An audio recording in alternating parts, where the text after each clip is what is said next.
নমস্কার সবাইকে। আর এই দেখো প্রতিদিনের মতো আজও আকাশটা বেশ মেঘলা, তবে সকালবেলা হালকা হালকা বৃষ্টি হয়েছে। আর এদিকে দেখতে পাচ্ছ যে আমি ওপর থেকে ভিডিও করছি, দিতে এসেছি কাপড় জামা ওপরে, তো ভাবলাম আজকে একটু ভিডিও করি। তো এদিকে কি হয়েছিল জানো তো, এই টাঙ্কির জল উঠছে পুরো বারান্দা হয়ে গেছিলো, একেবারে এদিকটা নিচু হয়ে গেছে টাঙ্কিটা রাখার জন্যে, আর পুরো নিচে দুয়ারে গিয়ে জল পড়ছিল।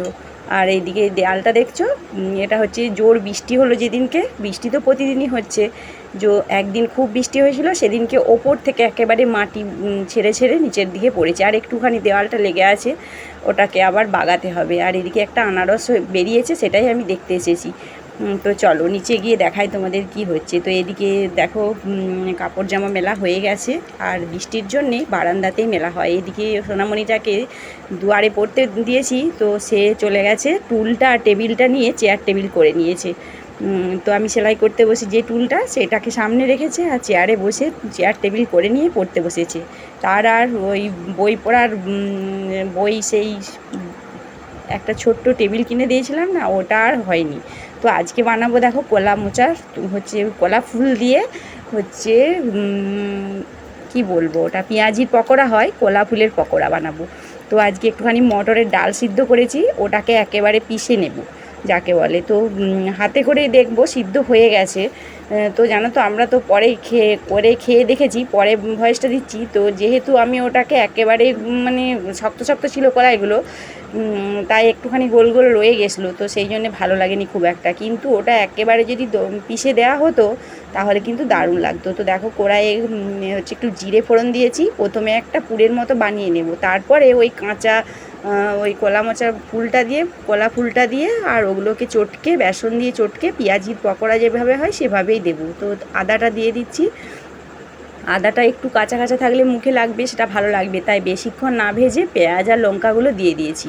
তারপরে এগুলো একটু নাড়াচাড়া করে নিয়ে হচ্ছে হলুদ জিরে গুঁড়োটা দিয়ে দেবো। তো বেশি লঙ্কার ঝাল দিইনি, কাঁচা লঙ্কা দিয়েছি একটা, আর যেহেতু অরিয়ন খাবে তাই আর কি। তো অরিয়ন তো একটুও ঝাল খায়নি, আমি আর ওর দিদি যদিও একটু ঝাল খায়, বাকিরা আর অল্প অল্প খায়, মানে না খাওয়াই বলতে পারো। তো এদিকে দেখো অল্প নাড়াচাড়া করে এবারে মটর ডালটা দিয়ে দেবো।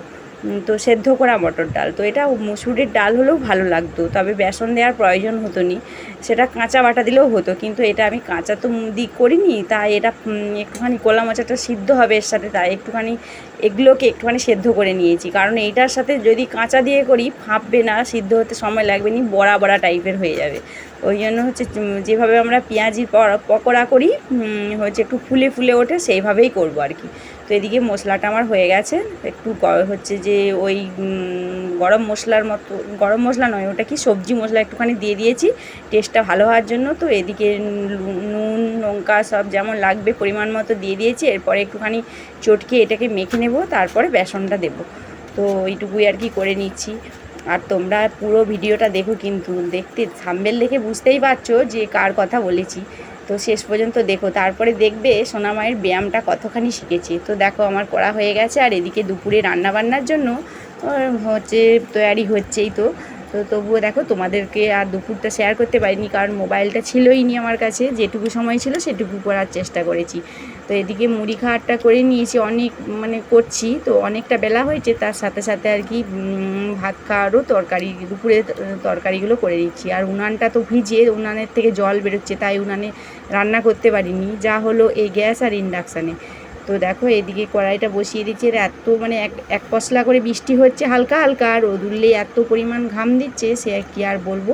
আর ওদিকে তিলকাঠি তো ভিজেই গেছে, পুরো তিলটা ভিজেই হয়ে গেছে। তো এদিকে দেখো তেল দিয়ে দিয়েছি, তেলটা হালকা হালকা গরম হয়েছে, তো আরেকটু হলে বেশ ভালো হতো। তো যে ক্যামেরাম্যান আছে সে তার একটু বেশিই তাড়া ফোনটা নেওয়ার জন্য, তার জন্য আর হয়ে ওঠেনি, তাই তাড়াহুড়ো করে আমাকে কাজটা সারতে হবে, যেহেতু আমি আজকে এই ভিডিওটা করছি, না হলে এগুলো আবার ডিলিট করে দিতে হবে। তো দেখো এদিকে একটা একটা করে বড়া দিয়ে দিচ্ছি, তারপরে প্রথম দিকটা একটু জোর আছে তেলটা তাতিয়ে নেব, তারপরে হচ্ছে ছাড়বো বড়াগুলো, তারপরে একটুখানি আঁচটা কমিয়ে দিই, ইপিট উপিট বেশ ভালো করে ভেজে নেব। তো এগুলো একটুখানি ফুলে ফুলে উঠবে, আর দেখতে কিন্তু বেশ ভালোও লাগবে, আর ভেতরটাও ভালো মতো সিদ্ধ হয়ে যাবে। আর আমি কলা ফুলটা আর কি হচ্ছে সিদ্ধ করে নিতেই পারতাম, কিন্তু ওটা কাঁচাতেই বেশি ভালো লাগে। আর এই যে দেখো কি সুন্দর দেখতে হয়েছে, ওই যে কলাইগুলো একটু গোল গোল রয়ে গেছিলো, ওটা একটুখানি যদি জোর দিয়ে দিতাম তাহলে জোর দিয়ে আর কি চটকে দিতাম, তাহলেই ঠিক হতো। তো আমি ভাবলাম মুখে লাগবে, ভালো লাগবে, ওইভাবেই রেখেছিলাম। ভালো লাগছিল, খেতে খারাপ হয়নি টেস্টটা। তো মনে হচ্ছিল যেন একটুখানি ওগুলো টিপে দিলেই ভালো হতো যখন আমি মশলাটা তৈরি করছিলাম। তো দেখো এইদিকে এই যে একে একে হয়ে গেছে। ব্যাস এইটা দিয়েই আর কি দুপুরে সকালে আর কি সবাই মুড়িটা খেয়ে নেবে। তো মুড়ি খাওয়ার জন্যই করেছি, তবে ভাত দিয়ে খেতেও কিন্তু মন্দ লাগেনি। দুপুরে আমরা ভাত দিয়েও এটা খেয়েছিলাম, ডাল আর কলা মোচার চপ দিয়ে। তো এই দেখো হয়ে গেছে। তো তোমরা যদি কেউ বানাও বাড়িতে বানিয়ে দেখো কিন্তু।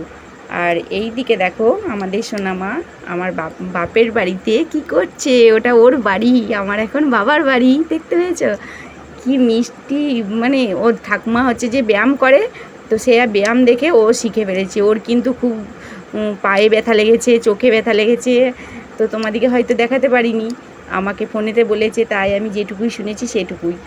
এই দেখো বাচ্চা মানুষ তো বলতে পারেনি, ভেতরে ভেতরে অনেকটা কষ্টই পেয়েছে। আর এই দেখো কি সুন্দর ব্যায়াম দেখাচ্ছি। তোমাদের কেমন লাগলো সোনা মায়ের ব্যায়াম একটুখানি কমেন্ট করে বলো, ঠিক আছে?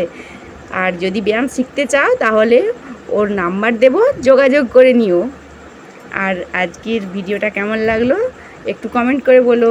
তো চলো আজকে এই পর্যন্তই। সবাই ভালো থেকো, সুস্থ থেকো আর সাবধানে থেকো। সোনা মায়ের জন্য বেশি বেশি করে লাইক করে দিও।